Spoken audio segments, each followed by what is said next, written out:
আসসালামু আলাইকুম। আজকের এই ভিডিওতে আমরা আইএলস বুক 17 এর টেস্ট 3 এর প্যাসেজ 2 নিয়ে আলোচনা করব। তো টেস্ট 3 কিন্তু আর প্যাসেজ কিন্তু 2, এটা মাথায় রাখতে হবে। তো এটা ফার্ম অয়েল নিয়ে, এই প্যাসেজ হচ্ছে ফার্ম অয়েল নিয়ে আলোচনা করা হয়েছে এই প্যাসেজে। তো আমরা আসলে কোশ্চেনে চলে আসি যে আসলে এখানে কি কি কোশ্চেন করা হয়েছে। তো কোশ্চেনের মধ্যে বলা আছে এ থেকে এইচ পর্যন্ত, এই যে এ এইচ দেওয়া আছে, এই যে এ থেকে এইচ, অর্থাৎ এখানে আমাদের যে প্যাসেজটা, এই যে প্যাসেজটার মধ্যে এ থেকে এইচ পর্যন্ত প্যারা রয়েছে, এগুলো প্যারাগ্রাফ রয়েছে আর কি। তো এখানে যে কোশ্চেনগুলো করা হয়েছে সেখানে হচ্ছে কি, এই যে এখানে 20 পর্যন্ত কোশ্চেন রয়েছে। তো এখানে স্টেটমেন্ট রয়েছে কিছু। তো এই স্টেটমেন্টগুলো কোন প্যারাতে রয়েছে, যেমন এই যে এখানে examples of a range of potential environmental advantages of oil palm tree cultivation.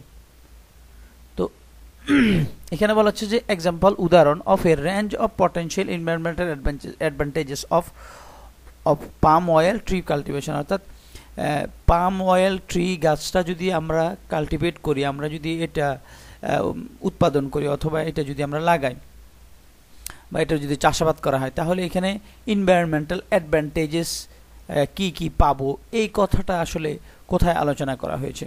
তো আমরা যদি প্যাসেজে যদি লক্ষ্য করি যে এই কথাটা কোথায় আলোচনা করা হয়েছে, তাহলে আমরা কিন্তু এটা ইজিলি পেয়ে যাব। তো অনেক সময় প্যাসেজটা বেশি লেংদি হয়, এই জন্য আমি আগে থেকে করে রেখেছি যে আসলে আমরা কোথায় পেতে পারি এই জিনিসটা। তো আমরা যদি এফ নাম্বারে চলে আসি, তাহলে আমরা কিন্তু এটা পেয়ে যাবো। আমার কাজ হচ্ছে আমি ধরিয়ে দিব যে কোশ্চেন অনুযায়ী কোশ্চেনের আনসারটা কোথায়। তো এখানে বলা হচ্ছে even the deforestation argument isn't as straight forward as it seems. Well palm plantation produce at least 4 and potentially up to 10 times more oil per hectare than soybean, rapeseed, sunflower or other competing oils। অর্থাৎ যেই অংশে আপনি যতটুকু জায়গার মধ্যে palm oil গাছ উৎপাদন করার পরে ওইখান থেকে যেই পরিমাণ তেল আহরণ করতে পারবেন, সেই পরিমাণ যদি তেল আপনি আহরণ করতে যান সয়াবিন থেকে বা রিপিসেড, সানফ্লাওয়ার থেকে এবং অন্যান্য যে শস্য রয়েছে যেগুলো থেকে আমরা তেল পেয়ে থাকি, তাহলে দেখা যাচ্ছে কি 10 গুণ পরিমাণ, আপনার 10 গুণ পরিমাণ বেশি চাষ করতে হবে আপনাকে। এ সয়াবিনের মতন এগুলা আরও 10 গুণ যদি আপনি বেশি চাষ করেন, তাহলে পাম অয়েল থেকে যতটুকু চাষ করে আপনি যত তেল পাবেন, তার 10 গুণ যদি আপনি চাষ করেন, 10 গুণ জায়গা যদি আপনি চাষ করেন, ততটুকু আপনি পাবেন সয়াবিন বা বিভিন্ন শস্য দানা থেকে। তো এই কথাটা বলছে এখানে। এবারে that immensely high yield which is predominantly what makes it so profitable. এই জন্য দেখা যাচ্ছে কি পাম অয়েলটা এত বেশি লাভজনক একটা চাষ আর কি। Is potentially also an ecological benefit. এই যে এখানে কথা বলা আছে যে এটার ইকোলজিক্যাল বেনিফিটও রয়েছে। তো সেটা কি, if 10 times more palm oil can be produced from a patch of land, যদি বলতেছে যদি কি if 10 times more palm oil, যদি 10 গুণ পাম অয়েলের চেয়ে বেশি can be produced from a patch of land then any competing oil, অর্থাৎ অন্যান্য যে শস্য দানা থেকে আমরা তেল পেয়ে থাকি সেগুলো যদি আমরা উৎপাদন করতে যাই, তো তার চেয়ে যদি আমরা 10 গুণ, মানে পাম অয়েলের 10 গুণের চেয়ে বেশি যদি বা 10 গুণ এই পরিমাণ যদি তেল আপনি অন্যান্য শস্য দানা থেকে উৎপাদন করতে চান, then 10 times more land would need to be cleared.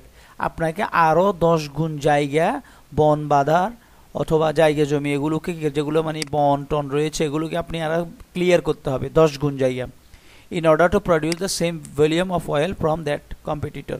অর্থাৎ সেই ধরেন আপনি সয়াবিন থেকে উৎপাদন করতে যাচ্ছেন, তো আপনি সয়াবিন থেকে যদি যেই পরিমাণ, অর্থাৎ পাম অয়েল যে পরিমাণ আপনি উৎপাদন করেন, ওই পরিমাণ যদি আপনি উৎপাদন করতে চান, তাহলে ওই পাম অয়েল এর বাগান যতটুকু তার চেয়ে আরও 10 গুণ বাগান আপনাকে ক্লিয়ার করে ওই জায়গাটা ফসলের উপযোগী করে তারপরে চাষ করলে আপনি ওই তেলটা পাবেন।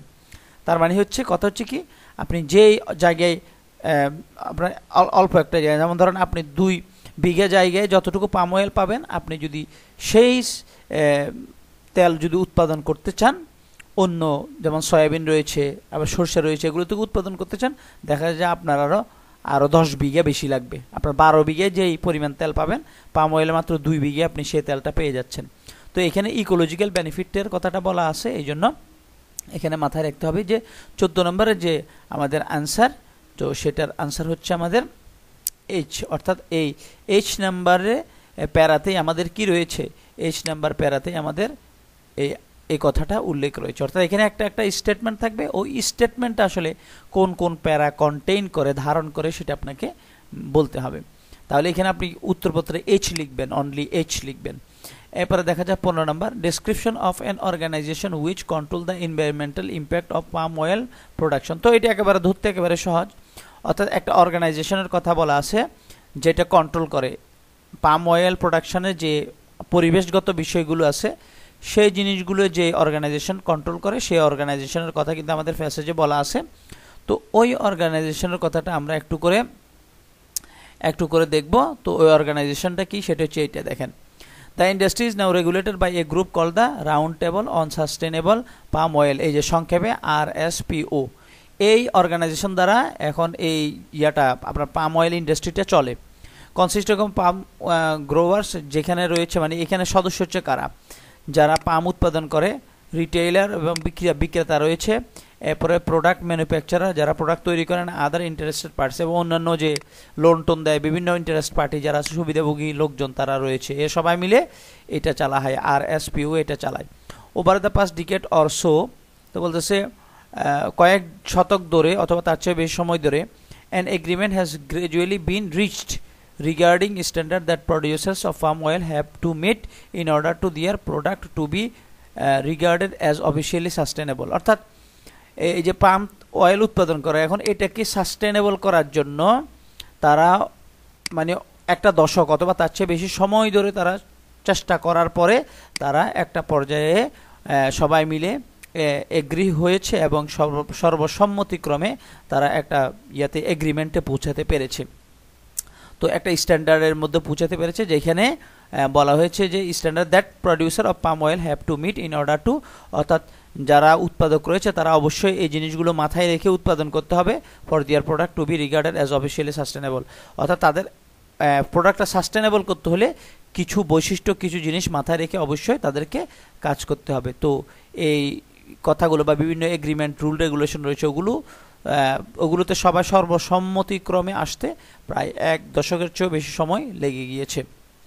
এরপরে দেখা যায় RSPO ইনসিস্টেড আপন নো ভার্জিন ফরেস্ট ক্লিয়ারিং। তো এরা কি করে না, ওরা মানে জোর দেয় কোনো ধরনের ওরা ফরেস্ট কি করবে না, পরিষ্কার করবে না, মানে যে ফরেস্টগুলো রয়েছে ওগুলো তারা পরিষ্কার, transparency and regular assessment of carbon stocks, এবং কার্বন স্টকের যে অ্যাসেসমেন্ট পরিমাণ সেগুলোতে রেগুলেট করবে তারা, এবং স্বচ্ছতা বজায় রাখবে, এবং দ্য আদার ক্রাইটেরিয়া এবং অন্যান্য আরও ক্রাইটেরিয়া রয়েছে।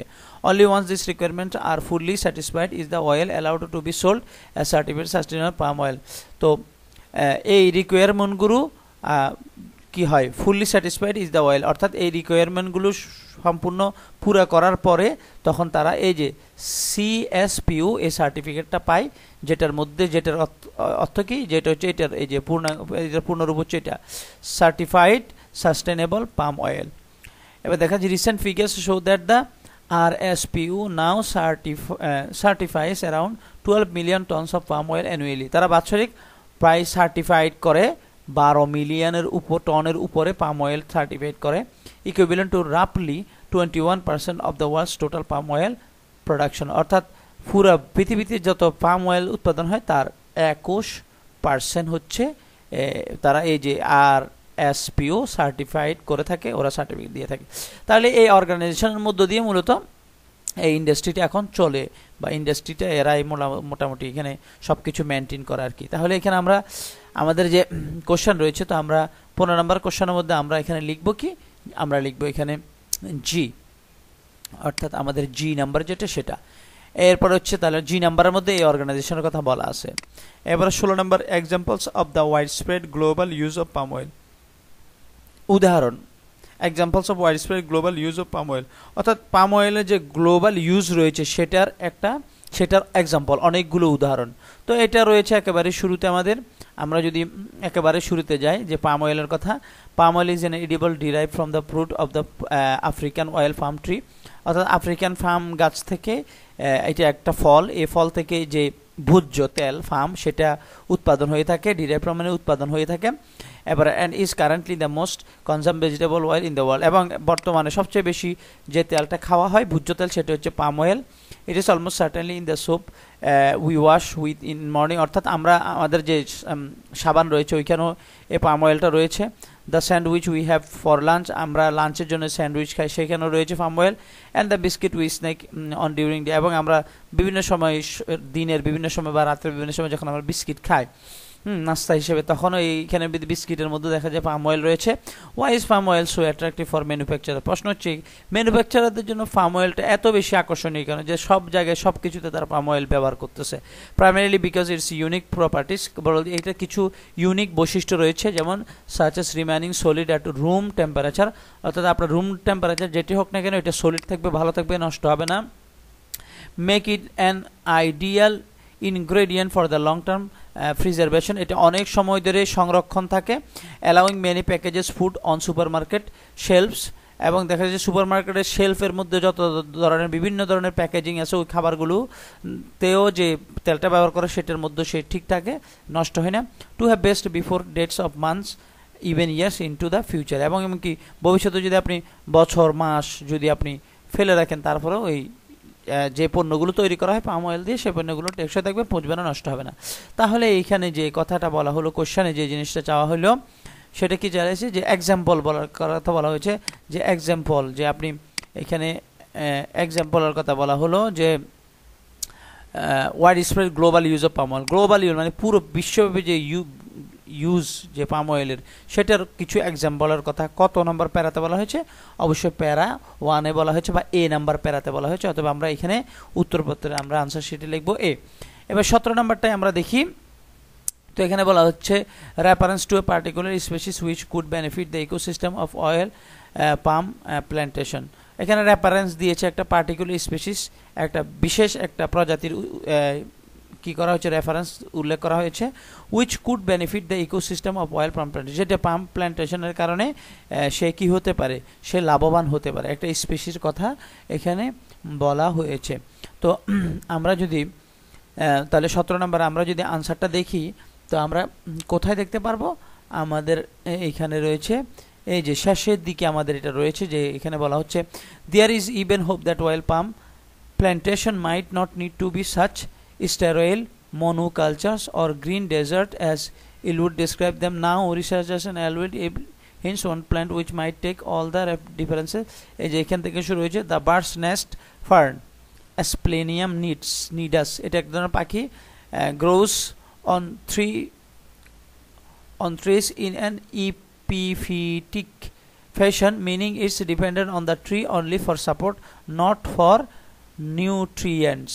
অর্থাৎ এই পাখিটা সে শুধু তার সাপোর্ট দরকার, গাছ দরকার, তার নিউট্রিশন দরকার নাই ওই এলাকা থেকে। And is native to many tropical region, এবং সে ট্রপিক্যাল বিভিন্ন রিজনের মধ্যে নেটিভ সে। Where as a keystone species is performs a vital ecological role, যেখানে এই প্রজাতিটা ইকোলজিক্যাল রুলে অনেক বেশি কি করে, অনেক বেশি ভূমিকা পালন করে। Believe that the reintroducing the bird's nest fern into oil, as a bird's nest fern into oil palm plantation could potentially allow these areas to recover their biodiversity. ফলে দেখা যাচ্ছে এই প্রজাতির যদি পাখিগুলোকে যদি কি করা হয়, এখানে পুনর্বাসন করা হয়, তাহলে বায়োডাইভার্সিটিটা বাড়বে, বা যেটা বায়োডাইভার্সিটি হারাই গেছে সেটা আবার ফিরে আসবে। Providing A home for all manners of species, বিভিন্ন ধরনের প্রজাতির পাখি টাকি এগুলো আবার এখানে বাসা বাঁধবে।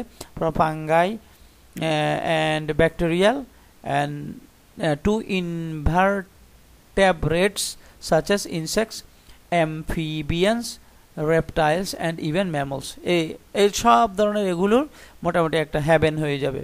তো এই কথাটা অর্থাৎ এখানে যে H নাম্বারে মূলত বলা হয়েছে আমাদের কিসের কথা, পার্টিকুলার স্পেসির কথা, could benefit ecological farm oil প্ল্যান্টেশনের মধ্য দিয়ে এরা কি করতে পারবে, এদের যে একটা বাসস্থানের ব্যবস্থা হবে বা এরা লাভবান হতে পারবে, তাহলে এইটাই বলা আছে।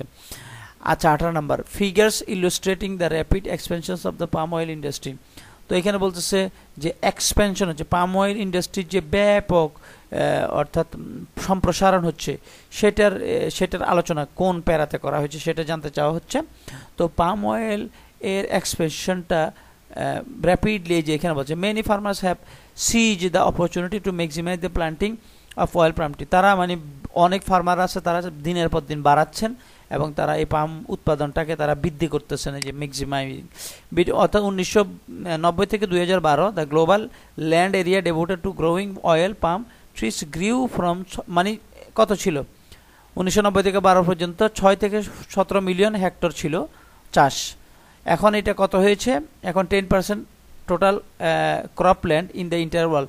পুরো পৃথিবীর যত আবাদি জমির 10% হচ্ছে পাম অয়েল গাছের চাষ।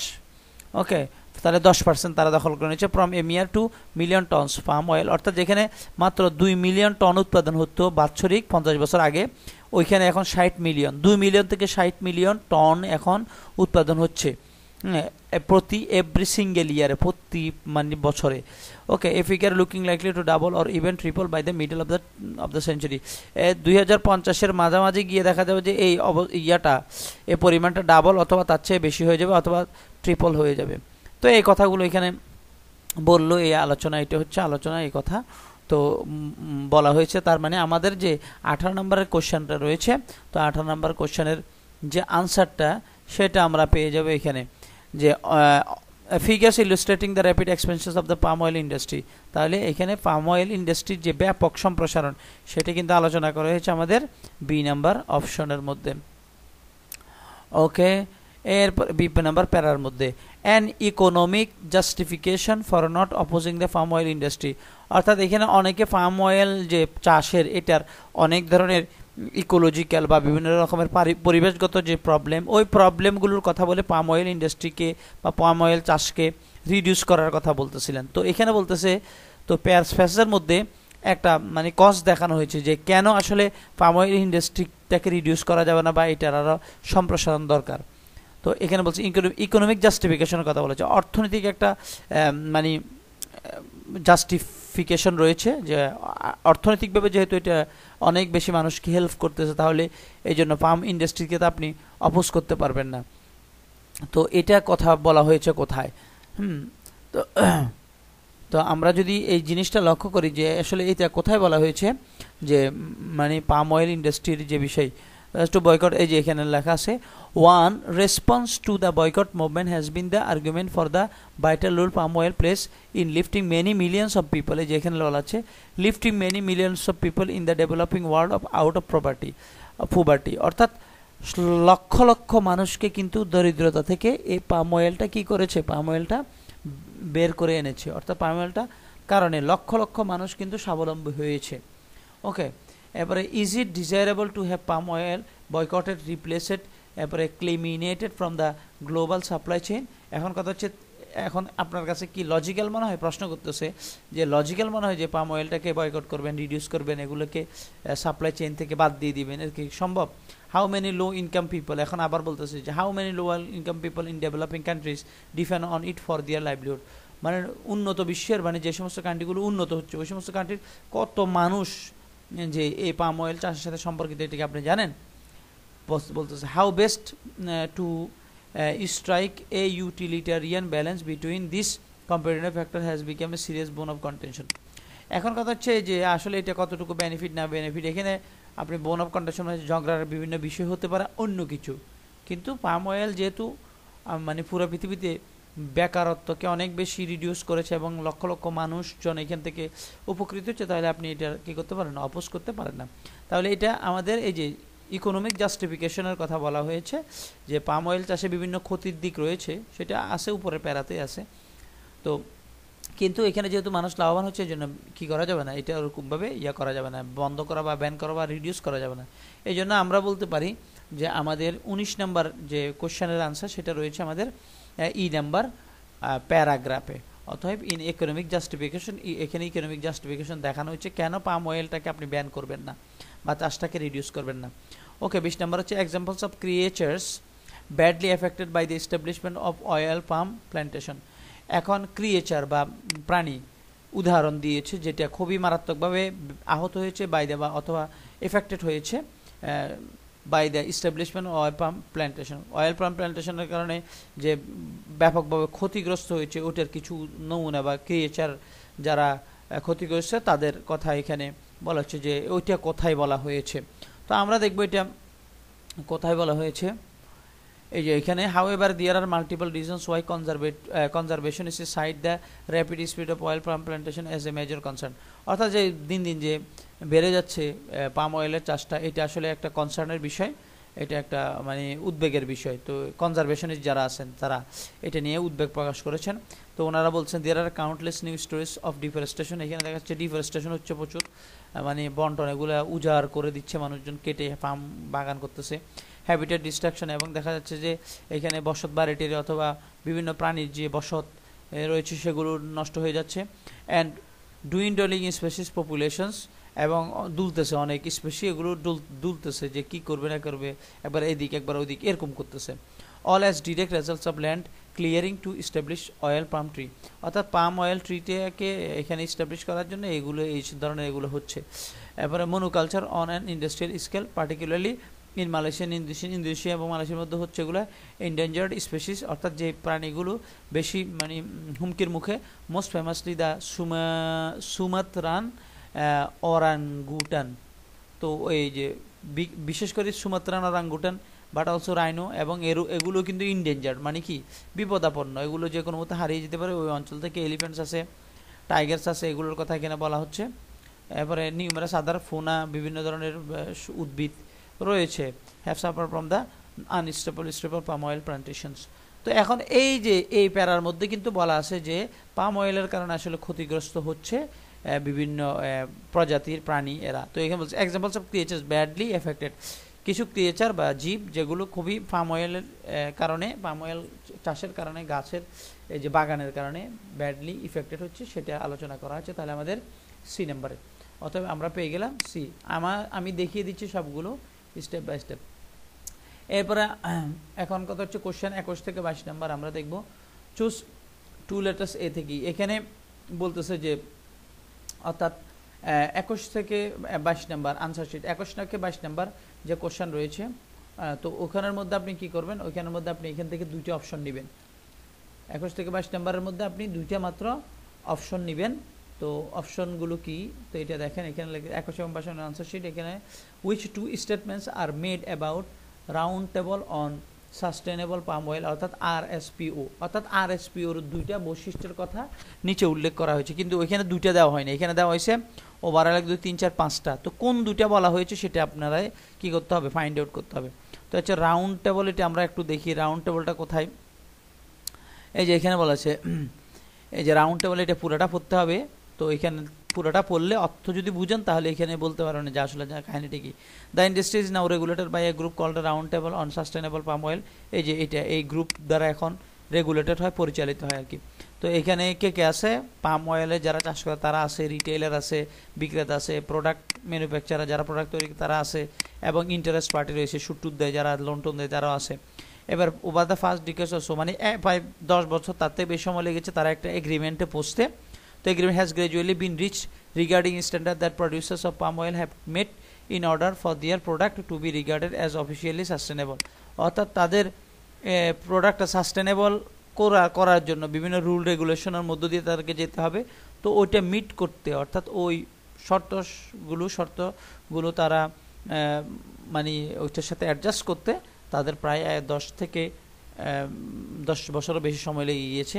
এবারে দেখা পরে বলতেছে কি RSPO ইনসিস্ট আপন নো ভার্জিন ফরেস্ট ক্লিনিং, তারা বলতেছে যে না আর কোনো আমরা ফরেস্ট ক্লিন করব না, স্বচ্ছতা থাকবে, এবং regular assessment of carbon stock, carbon স্টকের যে স্টকসের যে ব্যাপারটা সেটা সবসময় কি করা হবে, সেটা সবসময় যাচা বাছাই করা হবে, এবং আদার ক্রাইটেরিয়া এবং অন্যান্য ক্রাইটেরিয়া রয়েছে। Only once these requirements are fully satisfied is the oil allowed to be sold as certified sustainable palm oil CSPO। এখন বলতেছে কি only once these requirements are fully satisfied, শুধুমাত্র এই রিকোয়ারমেন্টগুলো কি হয়, ফুললি সম্পূর্ণরূপে কি করা হবে, মানে একেবারে বরাবর হবে আর কি। অর্থাৎ এখানে শর্ত যেগুলো আর কি, রিকোয়ারমেন্টগুলো এগুলো স্যাটিসফাইড হবে। is the oil allowed to be sold as certified sustainable palm oil। তো এই CSPO অর্থাৎ যখনই এই রিকোয়ারমেন্টগুলো ম্যাচ করতে পারবে তখনই তারা CSPO এই সার্টিফিকেটটা পাবে।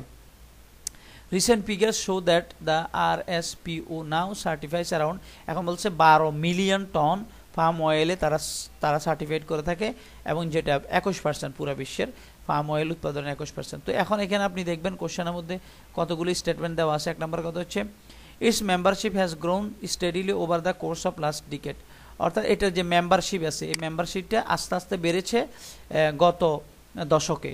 তো এই মেম্বারশিপ কীভাবে বাড়ছে না বাড়ছে এই ধরনের কোনো কথা কিন্তু এখানে বলা হয়নি। মেম্বারশিপের মানে বলছে এখানে কারা আছে, রিটেইলার আছে, এখানে যারা ওনার আছে, হ্যাঁ, অর্থাৎ যারা গ্রোয়ার আছে, যারা উৎপাদক এরা আছে, কিন্তু এটা কীভাবে বাড়ছে না বাড়ছে এই ধরনের কোনো কথা না। এবার বলছে কি it demands that certified producers be open and honest about their practices, অর্থাৎ এই যে এইটা রাউন্ড টেবল যে জিনিসটা রয়েছে যে RSPO এটার ডিমান্ড কি, এটার ডিমান্ড হচ্ছে এর চাই যে কি সার্টিফাইড প্রডিউসার, অর্থাৎ যারা সার্টিফাইড প্রডিউসার উৎপাদক যারা মানে যারা লাইসেন্সপ্রাপ্ত উৎপাদক তারা ওপেন, তারা একেবারে সব কিছু উন্মুক্ত রাখবেন, এবং অ্যান্ড অনেস্ট মানে ইনভেস্টিগেশন বা এগুলোর জন্য and honest about their practices, এবং তাদের যে কাজগুলো স্টেপগুলো তারা নেবেন সেই ব্যাপারে তারা কি থাকবেন, তারা অনেক বেশি সৎ থাকতে হবে। তো আমরা যদি আবার একটু করে দেখি যে এখানে আসলে এই জিনিসটা আছে কিনা, তো আমরা দেখব যে এখানে যদি এই যে এখানে বলছে গ্রাউন্ড এখন রয়েছে এরকম ওভার দ্য ফার্স্ট টাইম, এখানে বলছে agreement has gradually been reached regarding the standard that producers of palm oil have to meet, এই যে এখানে বলা আছে অয়েল হ্যাভ টু মিট, তারা পূরণ করতে হবে কি পূরণ, in order for their products to be regarded as officially sustainable, অর্থাৎ এখানে তাদের প্রোডাক্ট অফিসিয়ালি সাস্টেনেবল হতে হলে তাদেরকে অবশ্যই কী করতে হবে, স্ট্যান্ডার্ড মেনটেন করতে হবে, স্ট্যান্ডার্ড মেনটেন করতে হবে।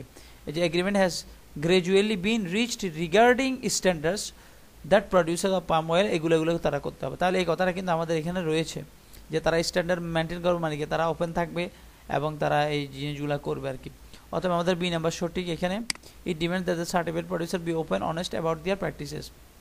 ওকে, এরপর সি নাম্বার কি, it took several years to establish its set of criteria for sustainable palm oil certification, palm oil certificationের জন্য তাদের কি লেগেছিল, তাদের একটা সেট অফ ক্রাইটেরিয়া ঠিক করতে তাদের অনেক সময় লেগে গিয়েছিল। তো এই কথাটাও কিন্তু এখানে স্পষ্ট বলা আছে। আর এই যে এখানে বলছে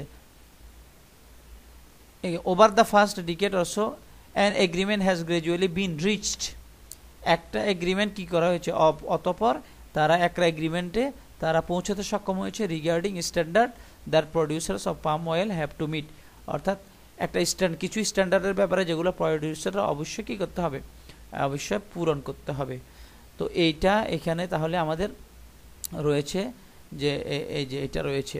এবার ডি নাম্বার দেখি, it's regulation regarding sustainability are stricter than those government other industries, তো আদার ইন্ডাস্ট্রি যারা পরিচালনা করে তাদের যে রুল রেগুলেশন আছে ওটার চেয়েও এদের রুল রেগুলেশনটা হচ্ছে কঠিন, এই ধরনের কোনো কথা কিন্তু বলা নাই।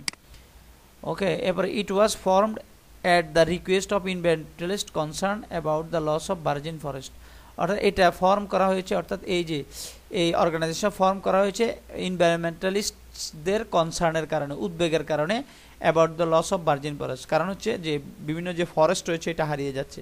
তো এই ধরনের কথা কোনো এই প্যারাতে বলা নাই, ওকে, অন্য প্যারাতে বলা আছে কিন্তু এই জিনিসটা, কিন্তু ওরা কনসার্ন করছে, কিন্তু এই কনসার্নের কারণে ওরা এরকম এই এগ্রিমেন্টে পুচ্ছে, এই ধরনের কোনো কথা বলা নেই। অতএব আমাদের আনসার এখানে যে দুইটা বললো যে 21-এর বি এবং 23-এর হচ্ছে সি। ওকে, এবার কোয়েশ্চেন 23 থেকে 26 আমরা দেখবো। এখানে একটা ওয়ার্ড প্যাসেজ থেকে একটা ওয়ার্ড এনে আপনি কি করবেন, এটাকে পূরণ করবেন। তো এখন দেখা যাক এখানে কি বলা আছে। One advantage of palm oil for manufacturer is that it stays even when not refrigerated. তো বলছে কি একটা পাম অয়েল যারা ম্যানুফ্যাকচারার রয়েছেন তাদের জন্য একটা অ্যাডভান্টেজ হচ্ছে এটা থাকে, কি থাকে, ইভেন ওয়েন নট এটাকে রিফ্রিজারেট না করলেও এটা ঠিক থাকে। তো আপনি যদি দেখেন শুরুতেই, তাহলে আপনি দেখবেন যে এখানে বলা আছে যে because its unique property such as remaining solid, এটা সলিড থাকে, ঠিক থাকে, অ্যাট রুম টেম্পারেচার, অর্থাৎ রেফ্রিজারেটর না থাকলে রুম টেম্পারেচারে এটা সলিড থেকে, make in ideal ingredient for long term preservation, ফলে আপনি লং টাইম প্রিজার্ভ করে রাখতে পারবেন, allowing many packages food on super market shelves to have. তাহলে এই জিনিসটা এখানে বলা রয়েছে।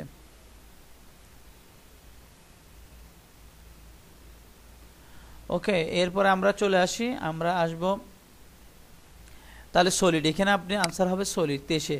এবারে the dash is the best known of the animal suffering habitat loss in the area of the spread of palm oil plantation. অর্থাৎ একটা best known of animals, একটা মানে সবচেয়ে বেশি যে অ্যানিমালটা বেশি সাফারিং করতেছে হ্যাবিটেট লসের ব্যাপারে, অর্থাৎ পাম অয়েল এর ব্যাপক বা স্প্রিডের কারণে, ব্যাপক ক্রমবর্ধমান এটা বাড়ার কারণে যেই স্পেসিফিক স্পেসিসটা, প্রাণীটা সবচেয়ে বেশি ক্ষতিগ্রস্ত হচ্ছে সেটা কোনটা, তা আমরা জেনেছি যে সেটা শেষে দিয়ে রয়েছে। তো এখানে বলছে the bird nest fern dash grows on three, কই এখানে new research at lab hints that the plant which might make all the differences the bird's nest আছে এখান থেকে there is even hope that while plantation might be needed to be such sterile monocultures or green desert and LDU describes them. Now researchers at LDU's lab hints at one plant which might make all the differences. The bird's nest fern Aspelinium nidus grows on trees in an epiphytic fashion trees only and is native many tropical region there where the keystone species that are available. Ilwood behaves that reintroducing the bird's nest fern into oil palm plantation could potentially allow this area to recover their biodiversity, providing home manners species, fungi and bacteria and data. আচ্ছা, তো এখানে যে special স্পেসির কথা বলা হয়েছে সেটা হচ্ছে এই অ্যাসপেলিয়ান নিডাস, the bird's nest fern Aspelius nidus. ওকে, তাহলে আমাদের এখানে প্যাসেজের মধ্যে এই জিনিসটা রয়েছে যে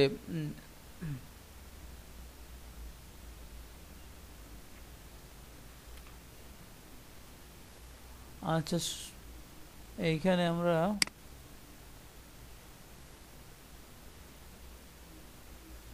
আচ্ছা আমরা দেখি স্পেসিফিক যে আচ্ছা এইখানে না আমাদের যে বিভিন্ন প্রাণীর যে কথা বলা হয়েছে, এই যে সরি এইখানে বলা হয়েছে যে বিশেষ করে particularly in Malaysian Indonesian species most famously Sumatran organ. এই যে এখান থেকে দেখা যাক যে এখানে বলা হচ্ছে habitat there are the countless news deforestation, বিভিন্ন ধরনের ইয়ে হচ্ছে, এরপরে স্পেসিস পপুলেশন ডুইন্ডল হচ্ছে as all direct result of the clearing of the stable oil palm tree manufactured on an industrial scale, particularly in Malaysia and Indonesia. এরপরে endangered species mostly famous the Sumatran orangutan. এই Sumatran অরেঙ্গুটান যে প্রাণীটা রয়েছে বা যে স্পেসিসটা রয়েছে সেটাই specially কি হচ্ছে, সেটাই ক্ষতিগ্রস্ত হচ্ছে। তা আসলে ওইটা কিন্তু ইয়া ছিল, ওই পাখির বাসার বা ওইটা স্পেসিফিক একটা কথা বলা ছিল, কিন্তু ওইখানে প্রাণীর কথা বলেন, ইনডেঞ্জার প্রাণীর কথা বলা আছে সিতে। অতএব আমরা এখানে আমাদের যে আনসারটা হবে সেটা হচ্ছে সুমাত্রান অরেঙ্গুটান, এই প্রাণীটার কথা এখানে লিখতে হবে যে সুমাত্রান অরেঙ্গুটান। এই যে অর্থাৎ the Sumatran orangutan is the best known of the animals suffering habits loss as the result of the spread of plantation. এবার 25 নম্বর দেখি as one of its criteria for the certification of sustainable palm oil সাস্টেনেবলের জন্য যে একটা one of its criteria রয়েছে সেটা কি, the অর্থাৎ RSPU insists that growers check dash on a routine basis. গ্রোয়াররা চেক করবেন, কি চেক করবেন, রুটিন বেসিস তারা চেক করবেন। তো তারা কি চেক করবেন, তো আমরা যদি দেখি আমাদের ওই যে বলতেছে যে এই যে কি চেক করবেন, RSPU insists upon the forestry clearing transparency regular assessment, এই যে অ্যাসেস করবেন, চেক করবেন, অ্যাসেস করা মানে কি চেক করা, অ্যাসেসমেন্ট অফ কার্বন স্টকস, তাহলে আপনি এখানে লিখতে হবে কার্বন স্টক, ওনারা চেক এখানে বলছে অ্যান্ড রেগুলার অ্যাসেসমেন্ট মানে কি চেক, তাহলে আপনি চেক করবেন বা রেগুলারলি অ্যাসেসমেন্ট করবেন, চেক করবেন, কি চেক করবেন, এই যে এখানে বলা হচ্ছে যে check grower check carbon stocks, এটা চেক করবেন অন রুটিন বেসিস, আপনি রেগুলারলি চেক করবেন। এরপরে Ellwood and his researchers are looking into whether the bird's nest fern could restore dash in dash area where oil palm trees are grown. অর্থাৎ Ellwood একজন বিজ্ঞানী এবং তার রিসার্চাররা আর লুকিং ইনটু ওয়েদার, তারা মানে রিসার্চ করতেছেন whether the bird's nest fern, অর্থাৎ বার্ডের যে বাসা রয়েছে সেটা কুড রিস্টোর, সেটা রিস্টোর করতে পারবে কিনা ড্যাশ ইন দ্য, অর্থাৎ এখানে যে পাখিদের যে বসতি বা পাখি যদি এখানে এসে বসবাস করে সেটা রিস্টোর করতে পারবে না in the areas where palm oil trees are gone, তো কি রিস্টোর করার কথা বলা আছে। তো শেষ পাড়ায় এই কথাটা কিন্তু বলা আছে, আমরা দেখেছি। শেষ পাড়ায় যদি আমরা আসি, যে এখানে বলা আছে